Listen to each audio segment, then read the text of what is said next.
humiliation. We try to run from it, we try to hide from it, but it's like destiny. It finds us all the same. Doesn't matter who you are, doesn't matter how sexy you may think you are. In the words of Stormzy, you're never too big for the boot. And that boot is humiliation.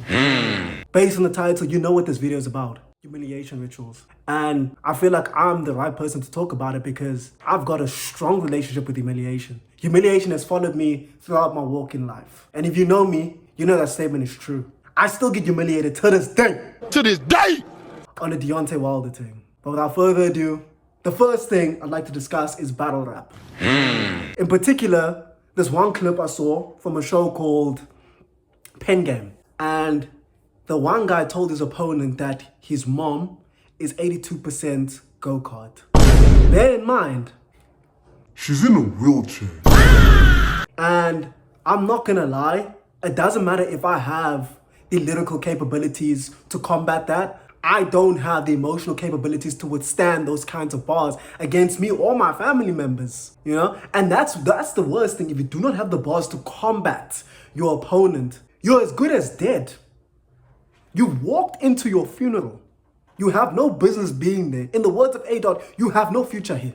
You don't have future here. You don't have future. You can never make it. You have no business signing yourself up to get slaughtered. You already know you're gonna get cooked. Your opponent is gonna try and cook you. Your opponent is trying to go for the heart. And you gotta do the same. But if you can't, that's double homicide. You shot yourself in both legs with two different guns in two different hands. I feel like it's mainly a humiliation ritual for those who have whack bars. And I've seen those with whack bars. I'm just there like, damn, are you not embarrassed? Are you not embarrassed for partaking in the situation because you thought you had what it takes to make it? When you did not have the capabilities, you did not have the minerals, ma'am or sir. I'm not gonna lie. If I was in a battle rap situation and I didn't have bars, you know what? It would be better to throw hands on your opponent than drop weak bars, in my opinion. And that's what I would do. If I know that, okay, cool, I'm about to lose. As a matter of fact, if someone cooks me in a battle rap situation, especially in the way that other dude cooked that other blue about his mom, being 82% go-kart. I've got to put you on a t-shirt. I've got to send you to our Lord and Savior. I've got to turn you into a memory. You're not gonna be alive tomorrow morning. I tell you that for free. I've got to end your life. I've got to do that. It's non-negotiable. It's non-negotiable. Shout out Dave. Another thing I want to talk about, I'm gonna group these three things together, and that is Smash or Pass, Pop the Balloon, and 20v1. I'll never forget, that Smash or Pass was a plague in this country. We had old people doing Smash or Pass. I had old people doing Smash or Pass. We had guys in their 60s and ladies in their 60s doing Smash or Pass. We had youngsters, we had kids. At that time, I think they were like 11, 12 doing Smash or Pass. They were like my little brother's age, talking about Smash. The only Smash that you're supposed to know at the age of 12 is the instant noodle mix, Hulk, when he says his catchphrase, maybe Khabib, if you're internet ready. Today, smash. And Smash Burger. Those are the only smashes you're supposed to know. What I can thank the Lord for is the fact that none of my siblings, especially my youngest brother, have engaged in those kinds of activities, because God forbid someone reject my younger brother. Wait, no, wait. Or try to do the foolishness on my brother's name, because people did the foolishness. Certain people's daughters were slapping certain people's sons because, well, for the views. They'll slap. Imagine you're a young man, you're a young boy, just trying to engage with festivities, trying to incorporate yourself in something cool, something that's gonna pop, something that's gonna go viral, and then the viral moment is you getting embarrassed, you getting slapped, or someone's daughter doing that, doing that to you. I swear to God, if any of them had to do that to my younger brother, I am snitching on everyone. I'm telling all those kids involved. I'm telling all their parents. I'm telling them, your children aren't you talking about sex? I'm getting that YouTube channel cancelled. Trust me, I'm gonna turn into a Karen. As a matter of fact, I'm gonna edit the Karen haircut on me right now to let you know that I'm serious. Because what you mean you're rejecting my younger brother? Have you seen my face? He has the same face as me. He's a handsome young boy. I don't know why I'm getting heated right now, but it's because I cannot imagine, I cannot fathom that level of embarrassment happening to a family member of mine. I cannot fathom it. Got me heated.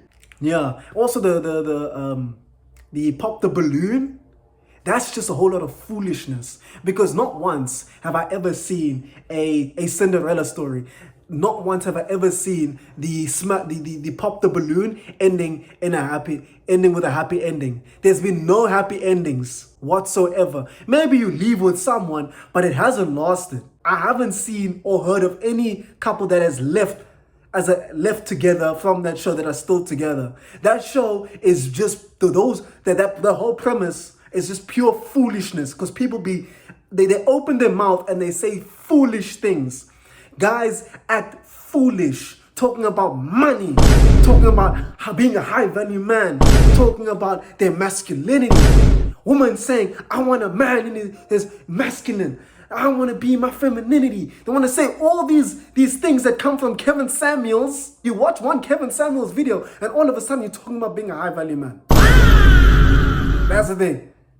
You're not a high value man. You're out here wearing a red cavella, talking about a high value man. You're out here, your pants, the bottom of your pants, is yay high.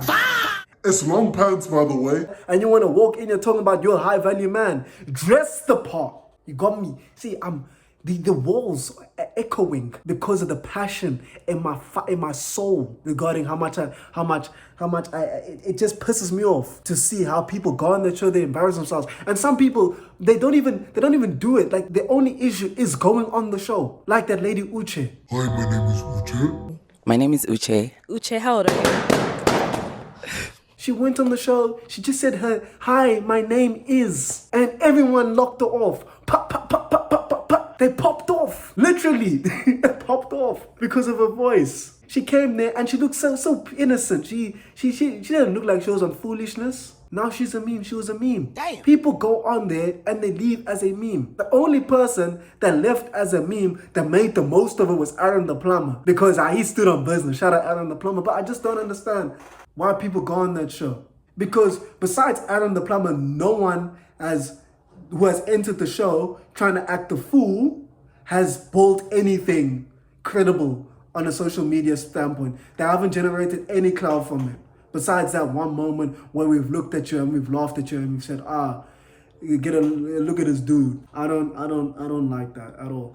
Another thing, I'm gonna group these two together as well, and that's trauma dumping on social media as well as crying. I think those two go together like a ham and cheese on a sandwich. You know, there are certain things that you can allow on social media when it comes to trauma dumping and crying. When you are talking about serious things and you end up crying, that's fine. That's fine. If you are talking about something that's traumatic and you end up crying, that's fine. If you're trying to spread awareness regarding something, but you have to dump some trauma on the audience for them to understand what's going on, fair enough. There are certain scenarios whereby it's valid to do both, even in not so serious moments, because sometimes it might not be serious to me or to you or to anyone else, but to that individual, it might be serious to them. Like for me, when John Cena retires, I'm gonna cry. When Ronaldo, LeBron James retire, I'm gonna cry. When Bafana win the World Cup, I'm gonna cry.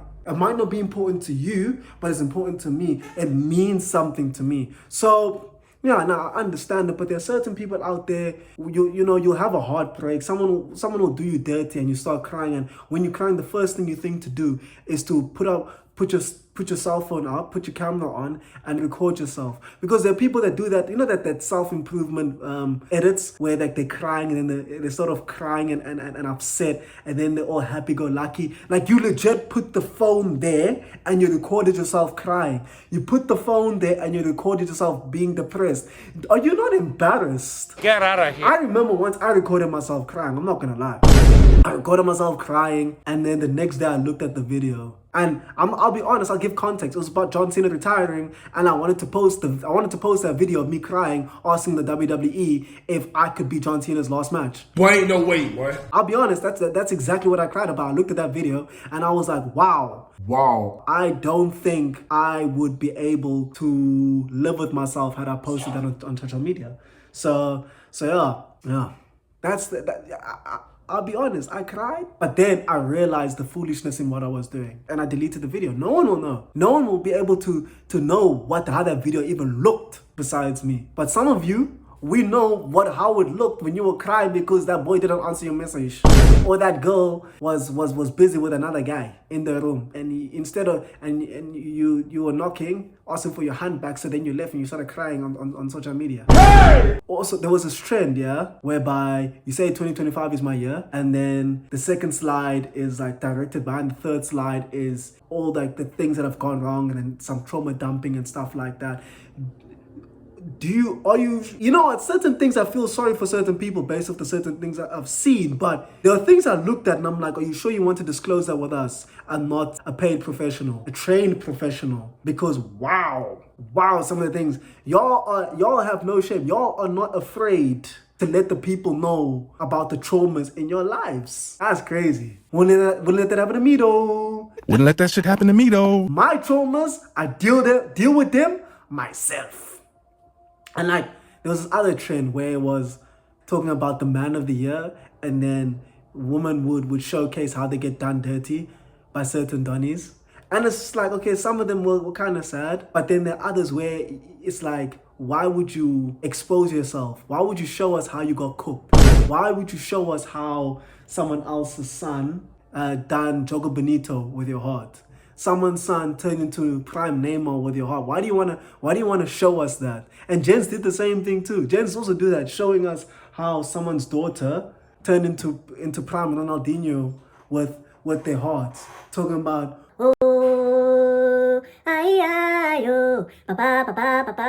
like she was literally doing that. She was doing the samba with your heart, and you thought, it was a good idea to put that on social media. I'm not gonna lie. If anything, if the play was good, if it got cooked in a magnificent way, I'm gonna give a standing ovation to the person that cooked you. I'll be honest, because they deserve some credit for doing the things that they did to you. Sorry, I'm multitasking. I'm playing the game and I'm talking to the few people that may watch me that may be watching me right now. So yeah, I think people need to limit the trauma dumping, because I promise you, a lot of the things that y'all are posting, we are not feeling sorry for you. Get out of We here. are disappointed. We are feeling secondhand embarrassment, and we are laughing. We are not. Maybe you might be laughing at the situation, but we are not laughing at the situation. We're laughing at you.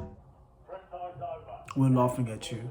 And I apologize for my crew neck being so loose. I know it looks like I was held up by like a bouncer or a loan shark, guy asking me to pay him the money, but I assure you that was not the case. This is just an old shirt. So yeah, apologies for the noise. I am on Warzone right now. I'm about to play Warzone, but yeah, let's limit the trauma dumping on social media. And the last thing I want to talk about is, this is a sad one, honestly, and that is when you post a thirst trap on social media, it doesn't land. You realize you don't have as much emotion as you thought you had. It appears in two different ways. Either you look at yourself in the mirror, and you're like, what, I'm looking kind of good today. And you set your phone up and you do all the things. You do all the poses. You do the mew. You do that. You do all those poses, right? And you work on the video. You put elbow grease. You put time, effort into the video.